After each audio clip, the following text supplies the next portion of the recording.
не могли бы вы подписать петицию по поводу 5G? Вы знаете, с одной стороны, по поводу слежки, да, вот как таковой, мне без разницы. У людей здесь постоянная депрессия. Люди постоянно недовольны. Всем придется покупать эту технику. То есть все же хотят все равно оставаться на связи. Друзья, всем привет! В сегодняшнем видео я хочу поговорить с вами о технологии 5G, которая входит в наш дом.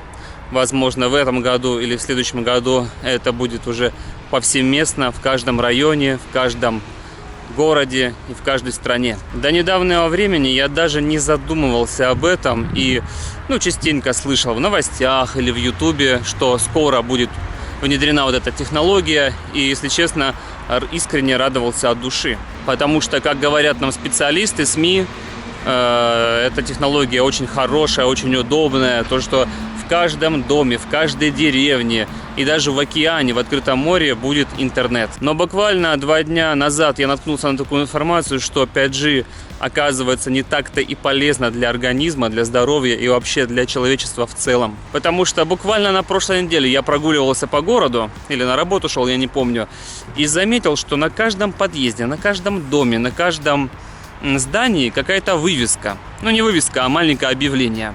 Я все проходил мимо, потом думаю, дай-ка я подойду, хоть почитаю, узнаю, что же там все-таки написано. И там, вы знаете, было объявление о том, что в Швейцарии хотят устроить бойкот, мораторий и запрет на внедрение технологии 5G. Я, так знаете, если честно, про себя немного посмеялся. Думаю, вот швейцарцы опять что-то чудят, опять хотят быть единственные, не как все. Вроде бы уже и в Голландии внедрили 5G, и в Америке уже повсеместно, практически в нескольких штатах это внедрено.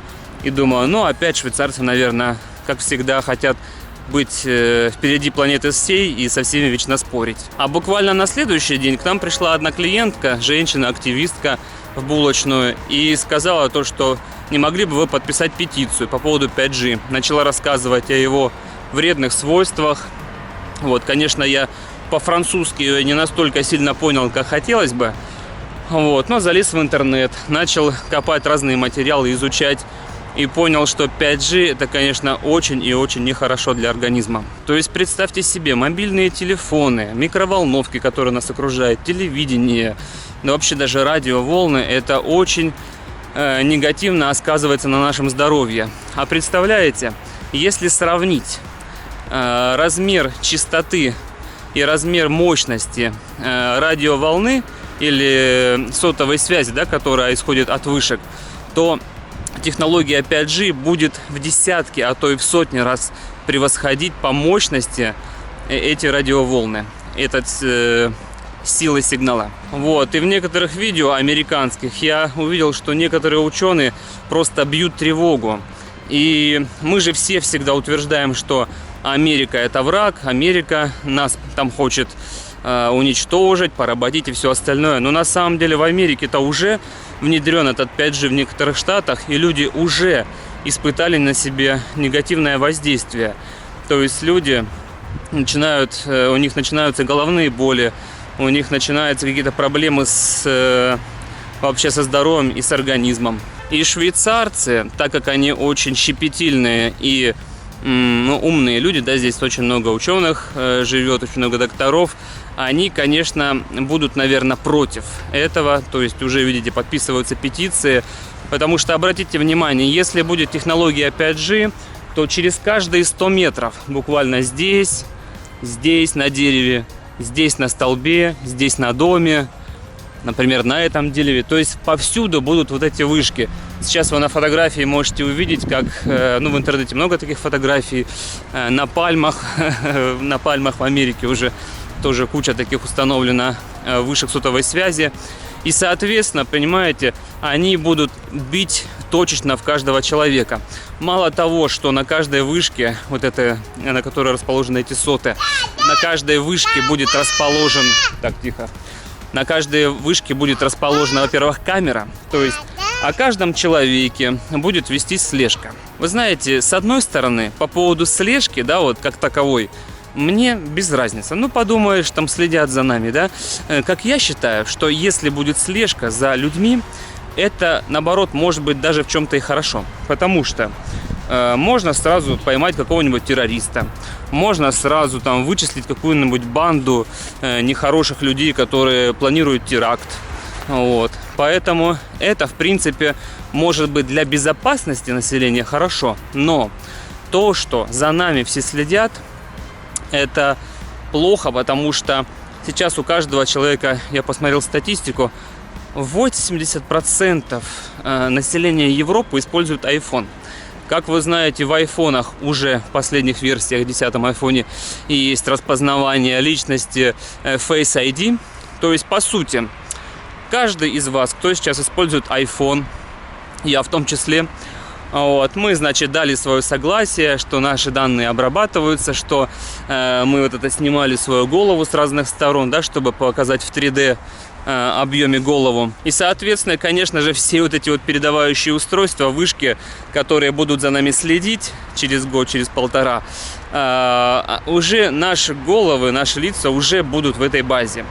И, соответственно, сам вы знаете, в этом айфоне всякие функции здоровья, еще чего-то, сколько вы калорий съели, чем вы питались, куда вы сходили, где вы расплачивались банковской картой, что вы покупаете, что вы любите, какие вы фильмы смотрите.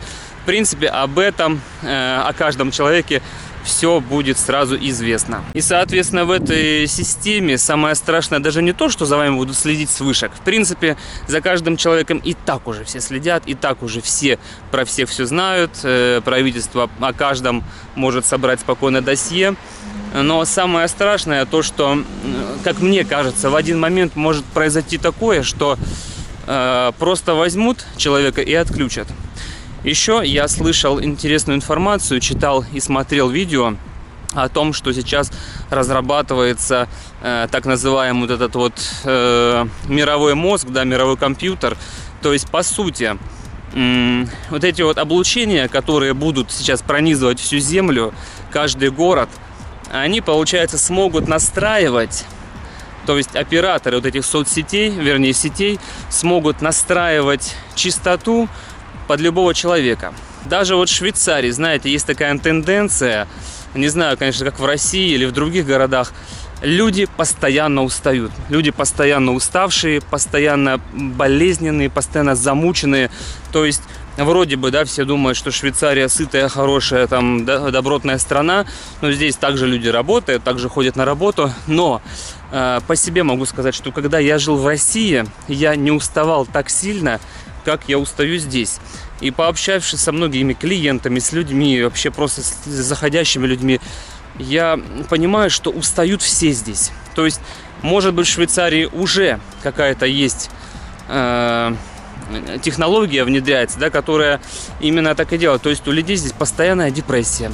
Люди постоянно недовольны, постоянно хотят больше. Для этого в Швейцарии почти что каждую неделю делают какой-нибудь праздник. То есть у нас мало того, что каждый месяц есть мероприятия, где мы вот с булочной выставляем свою продукцию, но каждую субботу какой-то большой фестиваль. Следующую субботу еще какое-то мероприятие. Еще в субботу какой-нибудь марше, ну, это называется как рынок, да, который открытый, где люди приходят, покупают еду, закупаются. То есть делают это для того, чтобы как-то людей отвлечь. В России ситуация следующая. Нас, в принципе, не сказать, что чем-то балуют, да, какими-то мероприятиями. Но заметьте, по телевизору одно и то же. По телевизору одни и те же звезды, одни и те же лица, одни и те же новости, по сути. Ничего хорошего. Нас как бы этим отвлекают от важной темы. От темы того, что втихаря вот эти устанавливаются вышки.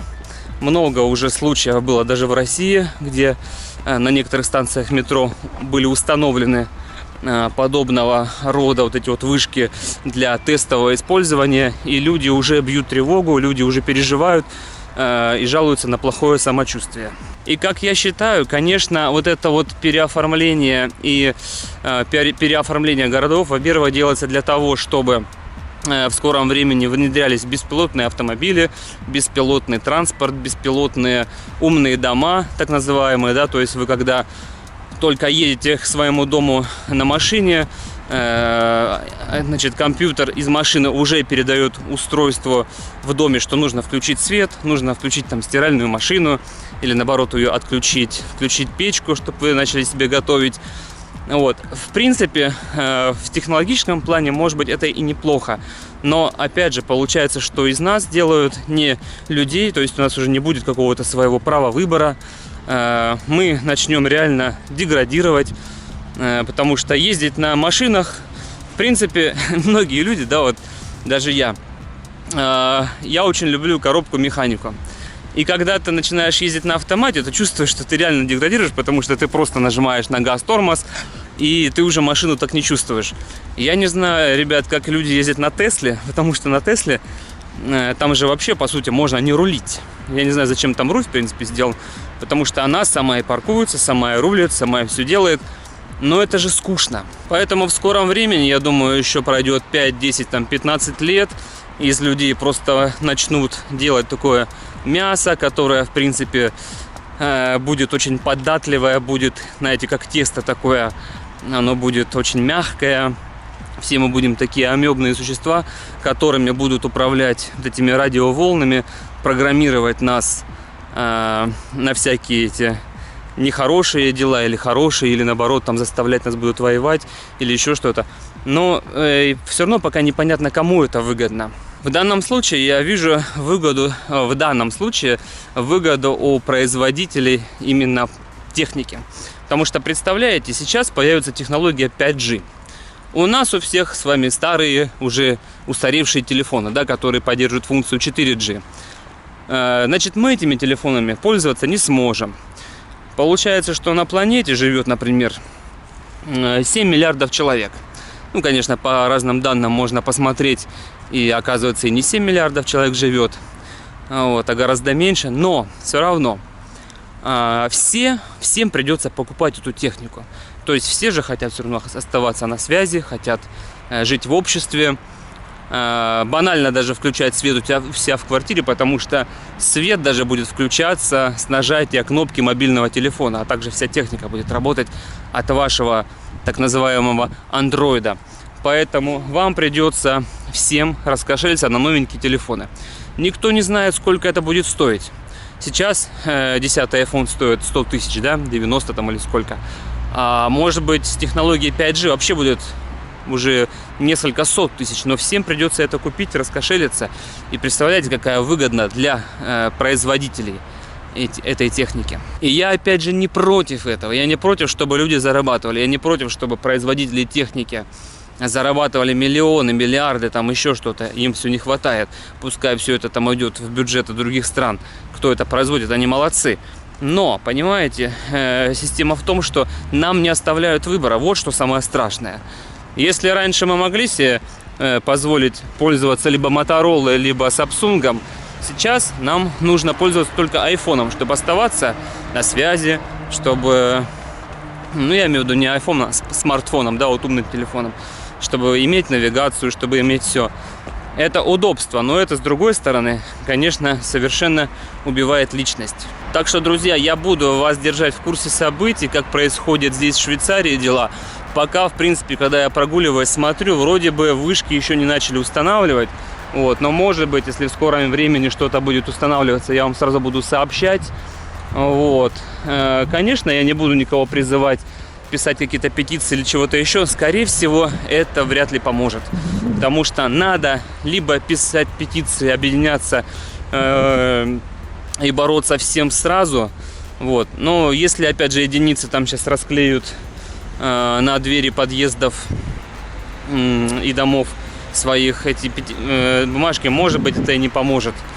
Вот, поэтому надо что-то думать. Пишите в комментариях, что можете, что мы можем совместно придумать, как нам бороться или, может быть, не бороться с этим прогрессом. Нужно нам, не нужно это, подумайте, выскажите свое мнение. Но самое важное, обратите внимание, почитайте информацию, что в Голландии в том году установили эти вышки 5G передатчики и начали умирать птицы ни с того ни с сего. Если посмотреть, как ведут себя растения и деревья недалеко от этих устройств, то все завядшее, все обезвоженное. Вот, и представляете, как это будет отражаться на наших детях, которые вот сейчас еще более-менее бегают, да? Ну вот, а что будет с ними, когда установятся эти вышки? Потому что дети, они совершенно не защищены, у них нету еще этого генетической защиты, которая есть у взрослого человека.